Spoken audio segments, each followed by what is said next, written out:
ইসলামের দায়িত্ব ওলি আল্লাহদের হাতে রাসূল দিয়েছেন, যার বাস্তব মোবাইল আল গাদির নামক স্থানে সাহাবায়ে কেরাম রাসূল পাককে প্রশ্ন করেছিলেন, ইয়া রাসূলুল্লাহ, যুগে যুগে নবী আসছে, কেউ বংশের নবী, কেউ গ্রামের নবী, কেউ এলাকার নবী,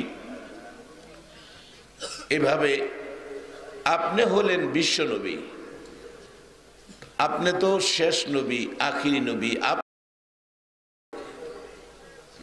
নবী তো আর নাই,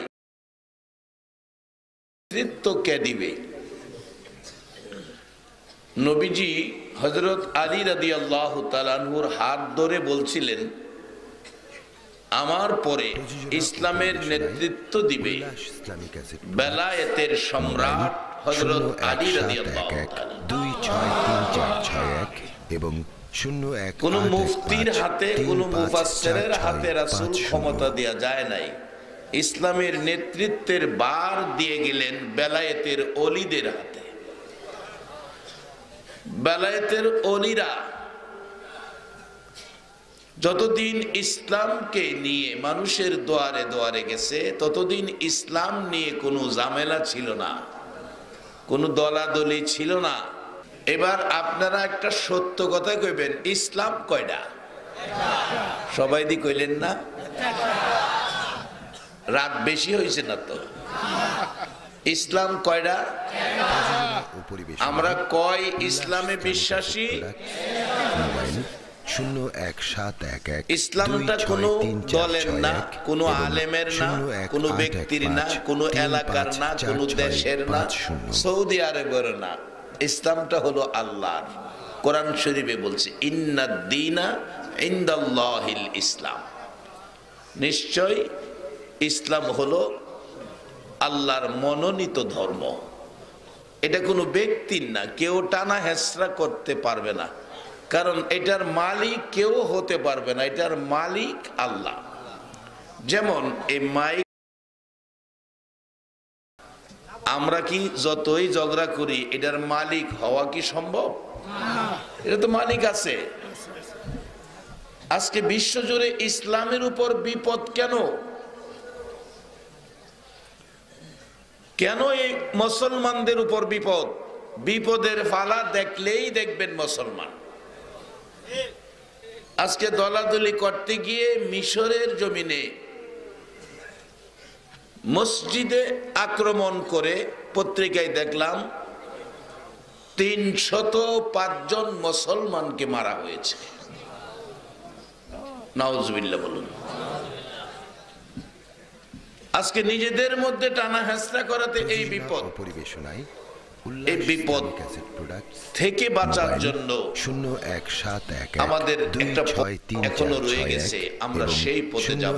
কোরআন বলছে সিরাতাল মুস্তাকিম। সবাই বলুন সিরাতাল মুস্তাকিম, একবারে শান্তি, সরল, সহজ পথ।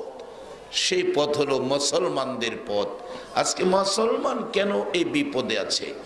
বিশ্বের বিধর্মীরা যা ইচ্ছা তাই করতেছে। ওদিন আমি ফেসবুকের খবর আমি জানি না, আমি বুঝিও না, আমার সেই মোবাইলও নাই। একটা বাচ্চা দেখাইতেছে, হুজুর দেখেন অবস্থা, শত শত যুবকদেরকে আগুনে পুড়িয়ে মারতেছে। মার কুল থেকে 9 মাসের বাচ্চা একটা মেয়েটারে জমিনে বসাইয়া 2-4 জনে ধরে বেলের দাগ কাইটা কাইটা গুস্ত খুলতেছে। আজকে যদি শাহজালাল থাকতো, শাহপরান থাকতো, তাহলে এর প্রতিশোধ নিতে পারত। বুরহানুদ্দিনের ছেলের অত্যাচারের প্রতিশোধ শাহজালাল নেয় নাই? বাবারা, সিলেটে এসে একটা স্লোগান লাগে আমার কাছে খুব সুন্দর, শাহজালালের তলোয়ার গর্জে উঠুক আরেকবার। একটা স্লোগান দাও তো বাবা দেখি। মোবাইল 0171263461 এবং আমরা এক ইসলামের পক্ষে আছি। মুসলমান যতদিন এক ইসলামের পক্ষে না আসবে, ততদিন পর্যন্ত মুসলমান আল্লাহর সাহায্য পাবে না। বাস্তবে আসেন, যেদিন আবু জাহেলের সাথে যুদ্ধে লিপ্ত আমার নবী, সাথে 2টা বাচ্চা ছিলেন, বদরের যুদ্ধ, 2টা বাচ্চা মাজার মুআব্বিস, 2টা খেজুরের ডালের টুকরা হাতে আবু জাহেলকে আক্রমণ করতেছে। অবশেষে আব্দুর রহমান বিন আউফ বলেন, আমি দেখি আকাশ থেকে হাজার হাজার সাদা পোশাকধারী সৈন্য আবু জাহেলের গায়ে আঘাত করতেছে। আমি আপনাদের কাছে জানতে চাই, আল্লাহর বেড়াকে ওই সাদা পোশাকধারী সৈন্য এখনো আছে কিনা?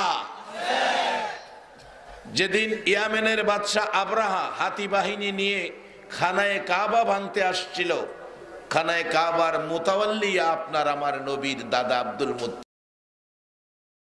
মুত্তালিব, খানায়ে কাবা ভেঙে ফেলবো, যা দিয়ে তোমাদের বংশের সম্মান, তোমার কোনো আপত্তি আছে? আব্দুল মুত্তালিব বলছিলেন, তোমার গেরাওয়ের ভিতরে আমার 100 উট আছে, আমার উটগুলি আমারে দাও, আর বাকি চিন্তা আমার না। আবরাহা বলেছিলেন, আব্দুল মুত্তালিব তুমি তো বড় স্বার্থপর পুরুষ, ঘরটা ভাঙে গেলাম, ঘরের জন্য কিছুই কইলা না, তোমার উটগুলি চাইলা, এবং 01 তুমি তো স্বার্থপর পুরুষ। নবীজির দাদা আব্দুল মুত্তালিব বলছিলেন, এরে আবরাহা, উড়ের মালিক আমি, গড়ের মালিক আমি না। গড়ের মালিক যদি পারে গড় বাঁচাইবো, বলুন গড়ের মালিক কে? চারদিক ঘেরাও করে আসতেছে, কাছাকাছি আসার পর আল্লাহ কতরে আর রেহাই দেওয়া যায় না, একটা বাহিনী পাঠাইছেন, বিমান বাহিনী, কোরআন শরীফ আছে, ওয়া আরসালা আলাইহিম তায়রান। বলুন আল্লাহর সেই গোডাউনে সেই বাহিনী এখনো আছে কিনা? তা আমরা এক ইসলামের পতাকা তলে আসলেই সেই বাহিনী আবার মুসলমানদের পক্ষে আসবে। 0172634661 ও পৃথিবীর বেঈমানেরা, তোমরা মনে করছো মুসলমানদের কেউ নাই? মুসলমানদের গার্জিয়ান এখনো আছে। বলুন সেই গার্জিয়ান কে? অন্তর থেকে মহব্বতে বলুন কে? সেই গার্জিয়ান ধরে না, ধরে না, ধরে না, যেদিন ধরবো কি কি এদিন ইন্না আযাবি লাশাদীদ। আল্লাহর দরা বড় শক্ত, তোমরা অপেক্ষায় থাকো। নিরীহ মুসলমানদেরকে যে অত্যাচার করতেছো, আল্লাহ সেই বিচারের ফয়সালা করবে। আজকে আমরা তাদের জন্য, মুসলমানদেরকে যেন আল্লাহ হেফাজত করেন, সেই দোয়া আমরা করব। এটা আমাদের ঈমানি দায়িত্ব। এই ঈমানি দায়িত্ব নিয়ে আখিরি মোনাজাত পর্যন্ত সময় দিতে আপনারা রাজি আছেন?